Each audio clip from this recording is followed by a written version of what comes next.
Thank you for being with us again as we begin the season of Lent, and today we're going to reflect on the Gospel from the liturgy of Ash Wednesday. I invite you now to listen to the reading. Beware of practicing your piety before others in order to be seen by them, for then you have no reward from your Father in heaven. So whenever you give alms, do not sound a trumpet before you, as the hypocrites do in the synagogue and in the streets, so that they may be praised by others. Truly, I tell you, they have received their reward. But when you give alms, do not let your left hand know what your right hand is doing, so that your alms may be done in secret, and your Father, who sees in secret, will reward you.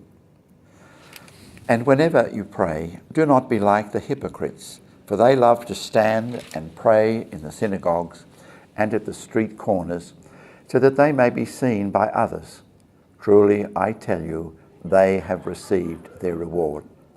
But whenever you pray, go into your room and shut the door and pray to your Father who is in secret, and your Father who sees in secret will reward you. And whenever you fast, do not look dismal like the hypocrites, for they disfigure their faces so as to show others that they are fasting. Truly, I tell you, they have received their reward. But when you fast, put oil on your head and wash your face, so that your fasting may be seen not by others, but by your Father who is in secret. And your Father who sees in secret will reward you. A fitting gospel for the beginning of Lent. For Matthew, the word righteous and righteousness is important, and it simply means doing all the things that relate to our journey to God. So in the translation, when it talks about doing good deeds or practicing your piety, we're talking about a whole way of going to God. And Jesus himself said that let your righteousness be better than that of the Pharisees. What we have here is a general instruction that in our journey to God, it's a journey of the heart. That it's not a question of letting everybody know what we're doing. It's what we are in the heart. St. Augustine says that we are what we are in the heart. And it's there that these issues really receive their meaning. The Gospel goes on to talk about the three things that are the backbone of Jewish spirituality: giving alms, praying, and fasting. These things are important, and here in the Sermon on the Mount, Jesus is reaffirming them as important in one's way of going to God. It is the Father who reads what's in the heart.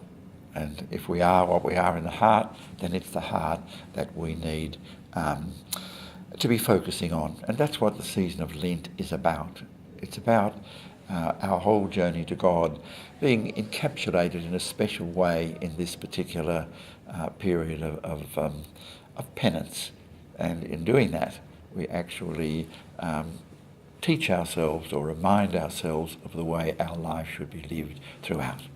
So it's basically just do it quietly. Make it a time of great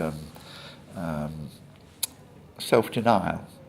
But it doesn't have to be seen by everybody, because the Lord, who sees in the heart, will know what is taking place, and that's the reward that we seek. What struck me about this was the way I think many Catholics have taken this on board to the nth degree.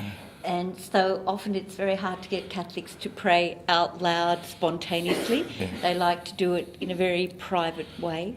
But I suppose you've already mentioned it, this idea, what God knows what's in your heart. And I think there's something very challenging actually about the fasting, but do it with a smile on your face, wash your face, have that exterior that says, I'm not necessarily in pain, but that we do what we do because of the motivation of our heart. I know the Church's year began back in Advent, but I still see a connection with the secular New Year in a way, with Ash Wednesday, that this is a time for us to have a resolution that's going to accompany us on this journey of 40 days. And while Jesus is not saying that if you don't do this, you are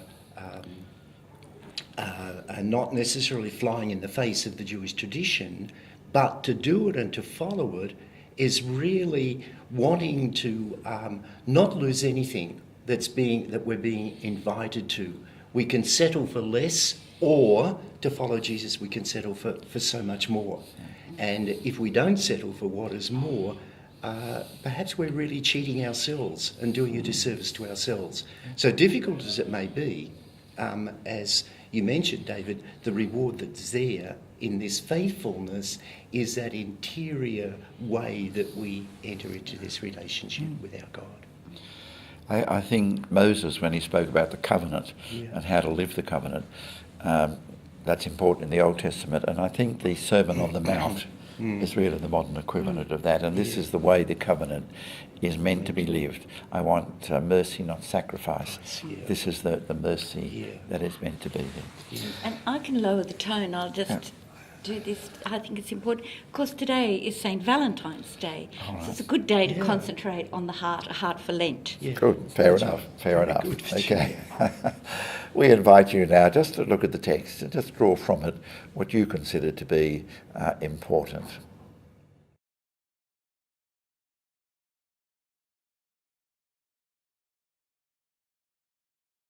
We invite you now to listen to the text read again.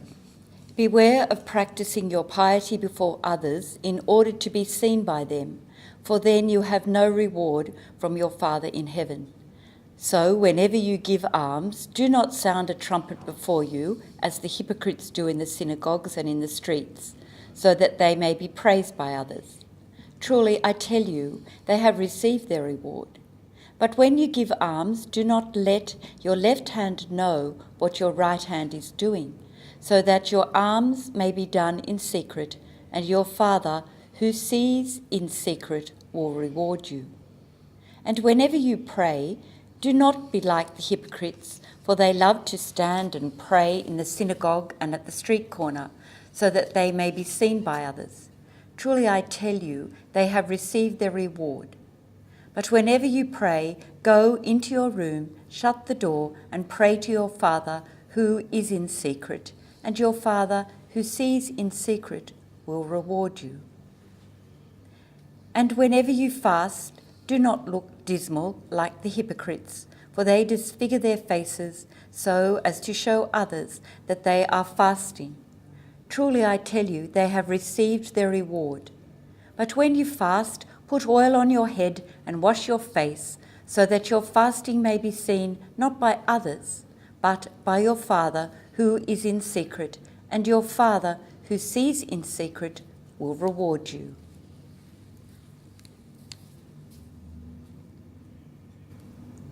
We would like to share with you now just a practical point that each of us draws from the text.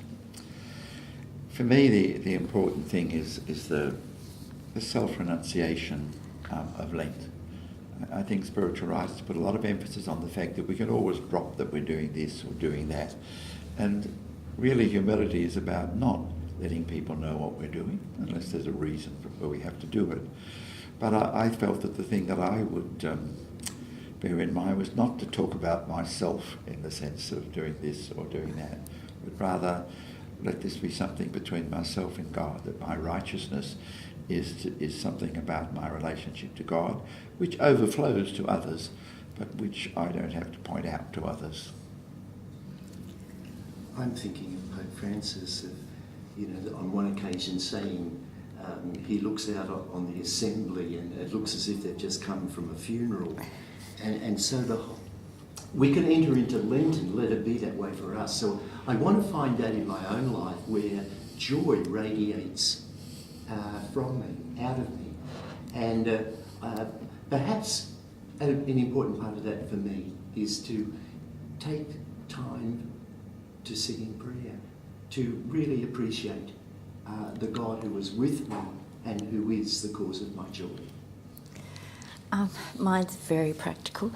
I actually like to pray in the car, which is kind of in secret, isn't it? It's like your bedroom, but I'm in the car a lot. And I often try and do this in the mornings, and maybe for Lent I could do it on my way home as well. But I won't tell anyone, because that would be against the spirit of Lent, just the three of us. There are times to share, and that's what this little session is about. We'd like to invite you now just to look at the text in terms of how you can draw something from it that you can put into practice in your life.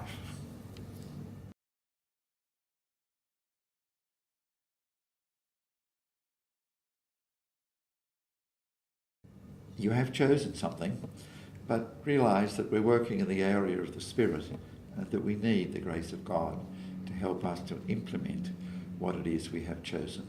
So let's spend a short time in prayer, asking the Lord to give us the courage and the strength that we need to implement what we have chosen.